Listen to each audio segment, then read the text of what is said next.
कल्पना कीजिए, अगर आज रात आसमान में कुछ ऐसा होने वाला हो जो आपके जीवन की दिशा बदल सकता है, तो क्या आप उसे सामान्य समझकर नजरअंदाज कर देंगे? आज मैं आपको सिर्फ एक खगोलीय घटना के बारे में नहीं बताने वाली, मैं आपको उस रहस्य के बारे में बताने वाली हूँ जिसे हमारे ऋषिमुनियों ने हजारों साल पहले समझ लिया था। आज बात होगी चंद्र ग्रहण की, सूतक काल की और उन नियमों की जिन्हें लोग अंधविश्वास समझते हैं, लेकिन जिनके पीछे गहरा आध्यात्मिक अर्थ छिपा है। रात का समय है। आसमान में पूर्णिमा का चांद चमक रहा है। धीरे धीरे उसकी रोशनी कम होने लगती है। चांद पर एक साया पड़ता है और देखते ही देखते वह लाल हो जाता है।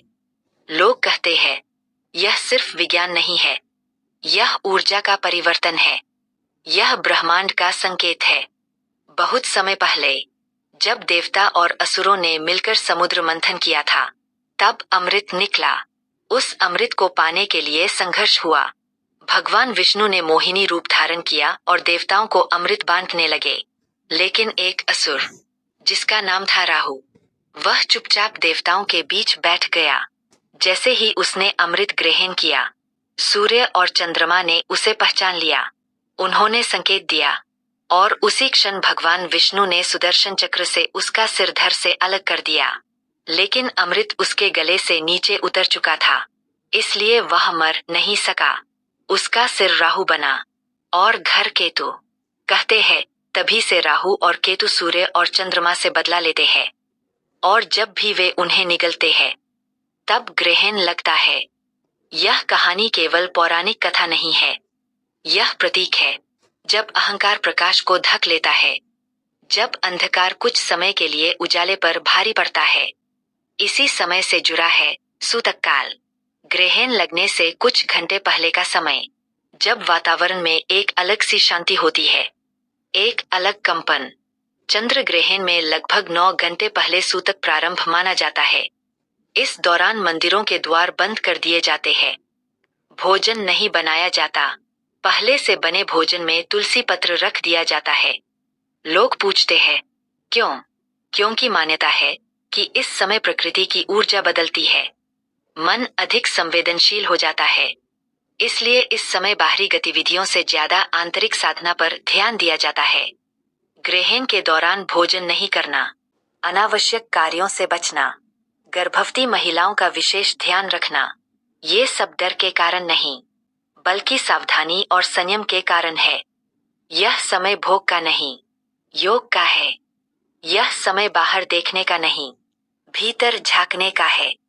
कहा जाता है कि ग्रहण के समय किया गया मंत्र जाप सामान्य दिनों से कई गुना अधिक फल देता है। राम नाम, गायत्री मंत्र, महामृत्युंजय मंत्र, जो भी आपकी श्रद्धा हो, उस नाम का स्मरण कीजिए, ध्यान कीजिए। कुछ पल के लिए मोबाइल से दूर हो जाइए, आसमान की ओर देखिए और महसूस कीजिए कि हम इस विशाल ब्रह्मांड का कितना छोटा सा हिस्सा है। जब ग्रहण समाप्त होता है, तो लोग स्नान करते हैं, घर की सफाई करते हैं, गंगाजल का छिड़काव करते हैं, ताजा भोजन बनाते हैं, दान करते हैं। यह केवल परंपरा नहीं, यह प्रतीक है। जैसे चांद अंधकार से निकलकर फिर चमकता है, वैसे ही हमें भी अपने जीवन से नकारात्मकता हटाकर नया आरंभ करना चाहिए।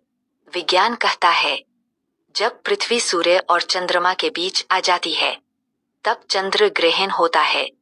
इसमें डरने की कोई बात नहीं, और सच भी यही है। डर नहीं, लेकिन सजगता जरूर। परंपराएं हमें डराना नहीं सिखाती, वे हमें अनुशासन, संयम और आत्मचिंतन सिखाती है।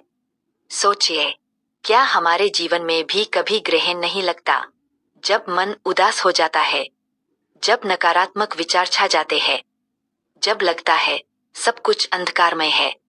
लेकिन क्या वह अंधकार हमेशा रहता है? नहीं, हर ग्रहण अस्थायी है।